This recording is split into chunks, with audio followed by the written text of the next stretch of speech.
दोस्तों, एक ऐसी हस्ती जिनके नाम से एक पूरा शहर आबाद है, वो भी यहाँ से कोसों दूर। जी हाँ दोस्तों, मैं बात कर रहा हूँ बुरहानपुर की, जो शहर हज़रत बुरहानुद्दीन गरीब रहमतुल्लाह अलैह के नाम से आबाद है। और ये इतनी बड़ी हस्ती है कि दोस्तों मैं खुशनसीब हूँ जो मुझे यहाँ की ज़ियारत नसीब हुई। तो दोस्तों आप देख, यहाँ से रास्ता है और अंदर मस्जिद और आस्ताना है हज़रत बुरहानुद्दीन गरीब रहमतुल्लाह अलैह। तो आइए चलता हूँ और आपको उनके वाक़ियात से वाकिफ़ कराता हूँ और उनके आस्ताने की ज़ियारत कराता हूँ। तो आइए चलते हैं।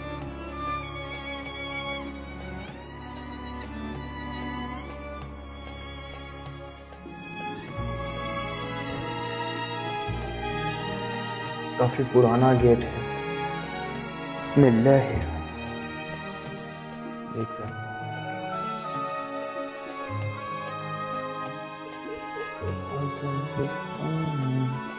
अस्सलाम वालेकुम।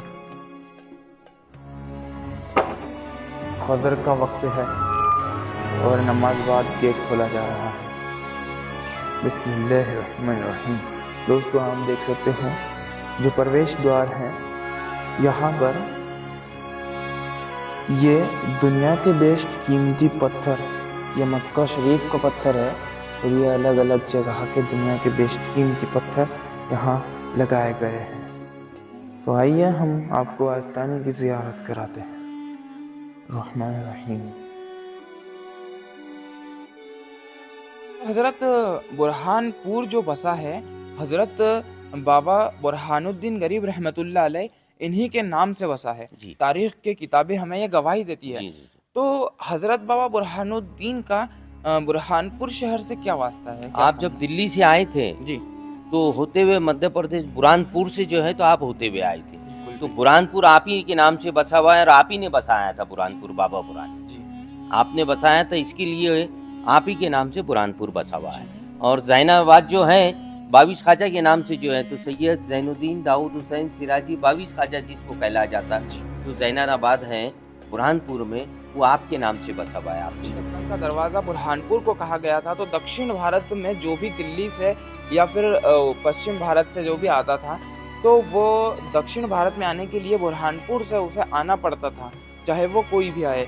तो जब बाबा बुरहानुद्दीन गरीब रहमतुल्लाह अलैह वहाँ से आए, तो उसके बाद वो बुरहानपुर में ठहरे, वहाँ इबादत की। उसके बाद में हज़रत के खलीफा यानी कि 22वें ख्वाजा हज़रत जैनुद्दीन सिराजी रहमतुल्लाह अलैह भी बुरहानपुर में रुके। यहाँ से वो बुरहानपुर गए। बुरहानपुर में उन्होंने दीन की तबलीग का काम किया और फिर उन्होंने वहाँ पर दुआएं की और ये दुआ की एक दरियाए ताप्ती के किनारे बैठकर कि या अल्लाह, मेरे पीरो मुर्शिद के नाम पर इस नदी के उस पार मेरे पीरो मुर्शिद के नाम पर एक शहर बुरहानपुर आबाद किया जाए और मेरे नाम पर इस नदी के उस पार एक छोटा सा गांव जैनाबाद आबाद किया जाए। तो दोस्तों इस प्रकार बुरहानपुर की उत्पत्ति हुई और बुरहानपुर आबाद हुआ। अगर बुरहानुद्दीन औलिया के नाम पर अगर जैनाबाद की नदी के किनारे जैनुद्दीन सिराजी रहमतुल्लाह अलैह अगर दुआ न करते तो आज बुरहानपुर अस्तित्व में ना होता।